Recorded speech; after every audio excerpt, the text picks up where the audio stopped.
Historiquement vôtre, c'est l'histoire sans se la raconter. Et elle nous raconte des histoires dont elle seule a le secret.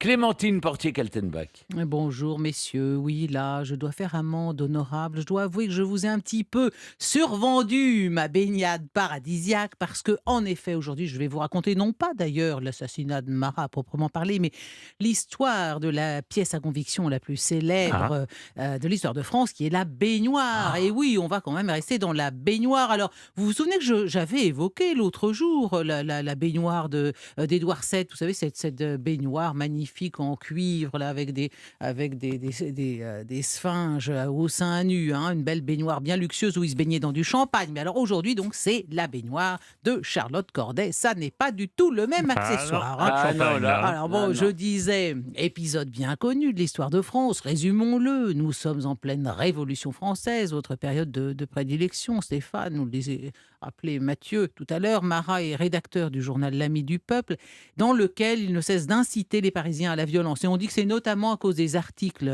enflammés de Marat qu'ont eu lieu les sanglantes journées, les sanglants massacres de septembre 92. Il habite le quartier latin, Marat.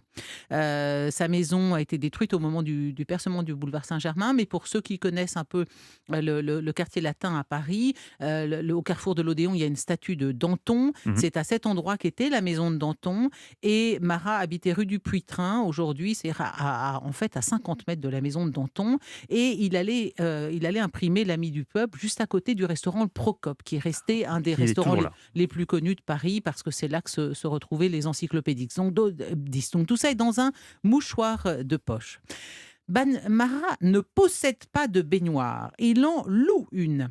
C'est une baignoire. Ouais, oui, Non. bah oui, non, Mais mais non. tout le monde n'a pas de baignoire à l'époque. Attendez. Il loue une baignoire. Bah bien Ça va sûr. être compliqué de faire venir une baignoire. Bah, c'est pas compliqué du tout. C'était des baignoires sabots. C'était des baignoires qu'on portait, peut-être pas à dos d'homme, mais à deux hommes, vous déménagiez Ah, une tiens. baignoire. Vous voyez, c'est une baignoire assez courte dans laquelle on s'assied, en fait. Bon, alors, s'il loue des baignoires, Marat, ce n'est pas tant par des soucis d'hygiène, même si, comme Il a médecin. une maladie de peau, non? Exactement. En fait, il est Ah. médecin, donc il connaît les nécessités de l'hygiène, mais Ouais. il souffre d'une forme carabinée d'eczéma. Donc, mariner dans l'eau est la seule chose qui soulage ces D'accord. insupportables démangeaisons. Donc, voyez-vous, il mijote dans sa baignoire, travaille dans sa baignoire, reçoit dans sa baignoire. Et pour soulager son eczéma, il s'entoure le crâne de compresses imbibées de vinaigre. Donc, entre ses médications bizarroïdes et son eczéma, quand il se rend à l'Assemblée, il empeste tellement que personne ne veut s'asseoir à côté de lui. Voilà, ça c'est un peu, je vous brosse le tableau préliminaire. Donc il est dans sa baignoire, en train de travailler, quand il reçoit Charlotte Corday, ce 13 juillet 1793. On connaît la suite, Corday le poignarde, Marat meurt, Charlotte Corday guillotinée 3 jours plus tard, fin de l'histoire. Mais pour la baignoire, la vie continue. Et oui, elle se retrouve au centre de la cérémonie funèbre de Marat. Elle en est même l'héroïne.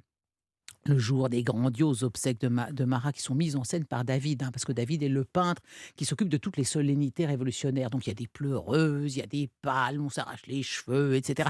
Et les Parisiens en larmes vont passer la journée à processionner derrière la baignoire et la chemise tachée du sang de Marat. Essayez d'imaginer ça, parce qu'en fait, il a été inhumé, Marat, tout à côté de la rue du Puy-Train, c'est-à-dire à 100 mètres Mhm. au couvent des Cordeliers. Et donc, pendant tout l'après-midi, on processionne derrière la baignoire en pleurant « Ah, Marat !» Vous imaginez ça, là, tout Paris derrière sa baignoire. Bon, alors, la baignoire, elle est dûment identifiée. Et Ouais. puisqu'elle avait été louée, bah, bien sûr, son propriétaire la récupère. Et on la retrouve quelques années plus tard chez un marchand de ferraille de la rue d'Argenteuil à Paris en 1805, sous le Premier Empire. Et un certain monsieur Capriole de Saint-Hilaire, qui était royaliste et catholique, en fait l'acquisition, la laisse en héritage à sa fille. Et elle, sa fille, hein, mademoiselle de Capriole de Saint-Hilaire, elle meurt à 78 ans en 1862. Donc, vous voyez, c'est pas vieux. Jusqu'en 1885, la baignoire était entreposée dans un vieux hangar à Sarzeau, dans le Morbihan. Mais ça paraît fou, pourquoi? Parce que elle a voyagé, les Caprioles de Saint-Hilaire ont dû quand même la garder comme un objet historique, si vous voulez. Mhm. Donc, quand vous avez un objet historique, que ce soit un rogaton organique ou un objet de ce type inanimé, hein, qui a quand même une âme, en l'occurrence la baignoire, hein, et ben vous la chouchoutez, vous la conservez, vous la stickez, vous la gardez, voilà, vous l'admirez. Bon, alors elle laisse la petite dame là, célibataire, vieille fille, elle a laissé la baignoire historique au curé de Sarzeau. Et donc, ce bon curé, il pensait qu'il avait sa fortune faite. Il s'est dit, bon, très bien, je vais organiser des tournées, puis on exposera la baignoire. Venez voir l'authentique baignoire dans laquelle fut assassiné le tribun sanguinaire. Bon, en réalité... L'ustensile n'intéressait absolument personne. Non, personne n'en a voulu. Le curé de Sarzeau, il a donc fini par accepter la seule offre qui se présentait. Et de qui était la seule offre ?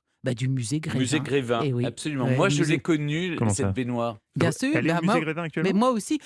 Vous savez. Alors, je ne sais pas si elle est toujours exposée. Je crois mais qu'elle en l'est tout cas, plus. en tout cas, il y avait la reconstitution. Quand j'étais gamin, on allait voir la reconstitution de l'assassinat de Marat par Charlotte Corday. C'était votre petit plaisir. C'était le mien aussi, Stéphane. Vous ne laissez pas intimider. Il y avait toute l'histoire de France qui était racontée là. Et on voyait la baignoire et on nous disait c'est l'authentique baignoire dans laquelle Marat trempait. Et alors, on a une trace de cette transaction parce que le Figaro du 15 juillet 1885 relate cette vente de baignoire. Et à l'époque, ce trophée sanglant fut acheté 3 000 francs. Alors, 3 000 francs, ça représentera à peu près de nos jours dans les 10 000 euros. Ça fait quand même cher de la baignoire. Pour ce prix-là, vaut mieux s'acheter un jacuzzi.